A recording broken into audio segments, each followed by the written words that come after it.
As a former military service member, I was always taught to listen and observe.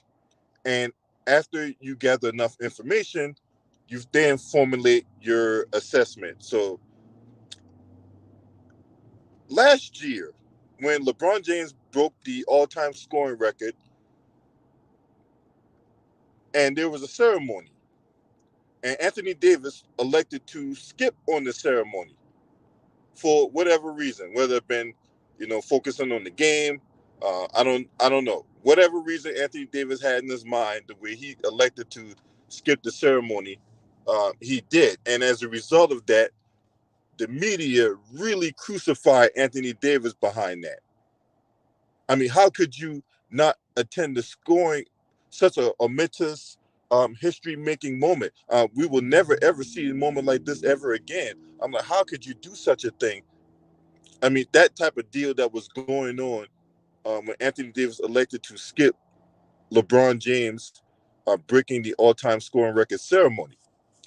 Now, if we fast forward to what happened last night, Kobe Bryant had his statue revealed, uh, and the Lakers lost to the Denver Nuggets, and allegedly LeBron James elected to skip out on the unveiling of the statue. Now, all the Lakers greats were there, past Lakers greats, whether it be Magic Johnson, Kareem Abdul-Jabbar, James, you name it, they were there. Legendary coach Phil Jackson, all these guys were there, but him.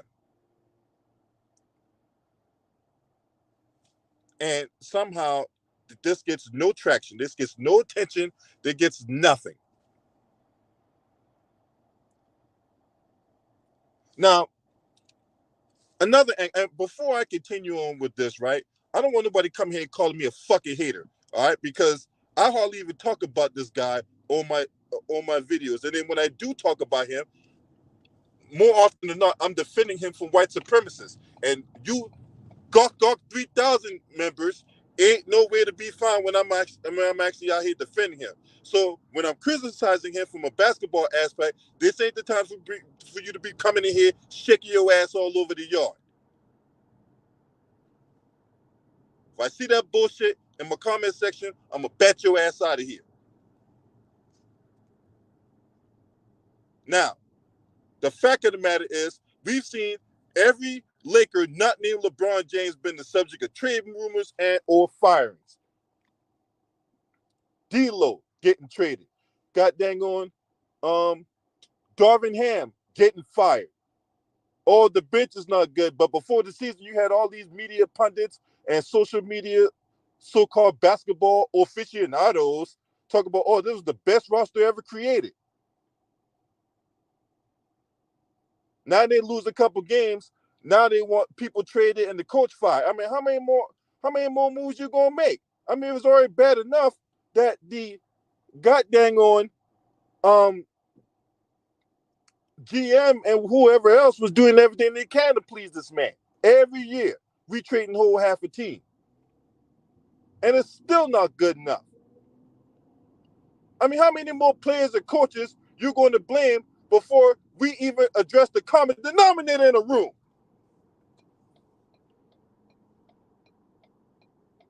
It can't be everybody else all the damn time. And if he's supposed to be this leader, the least he can do is go out there and show support for that. Instead of him doing what he wants to do, and then you got all these dick licks and all these goddamn on media pundits trying to put us in the spin cycle with this spin artistry.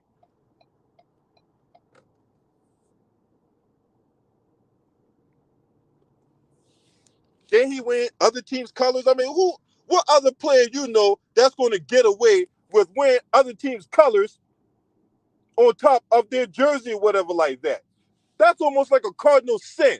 And yet people just going to let that fall down the memory hole, right? Anybody else does that shit and they get crucified.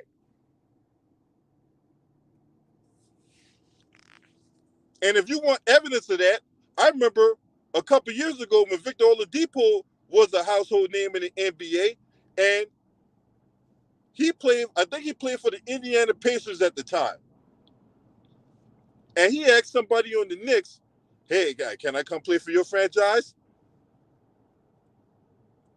When he did that and that thing got recorded and it got caught, people was all over Victor Oladipo for that.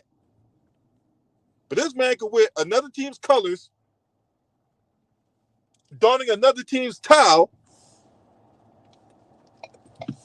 and that gets no attention at all. Okay, I see the hypocrisy here. Because a lot of you guys is hypocrites. Let's just tell the truth of the matter. You guys don't call shit down the middle.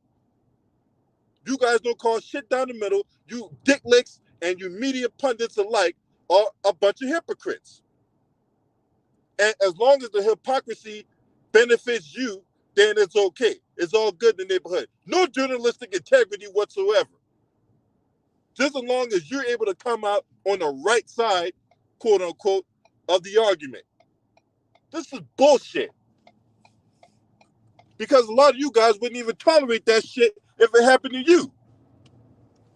So that's all I gotta say about that. If you call me a hater, then it is what it is. It is what it is, right? But just know, when I'm actually defending LeBron, you guys are nowhere to be found. Yeah, when white supremacists attacking him and coons alike, like Jason Whitlock, when I'm attacking them for attacking him, you ain't nowhere to be found. But if I'm criticizing him, then all of a sudden now you're gonna bring your asses in here and talk shit. No. If you're gonna do that, then I guess what? I got a Louisville slugger for that ass. So govern yourself accordingly. Now, if you're not subscribed to this channel, make sure you hit the subscribe button, hit the like button, and share these videos on your social media platforms. Last but definitely not least, shouts out to the LDBC. This your man. Scream at me. Ho!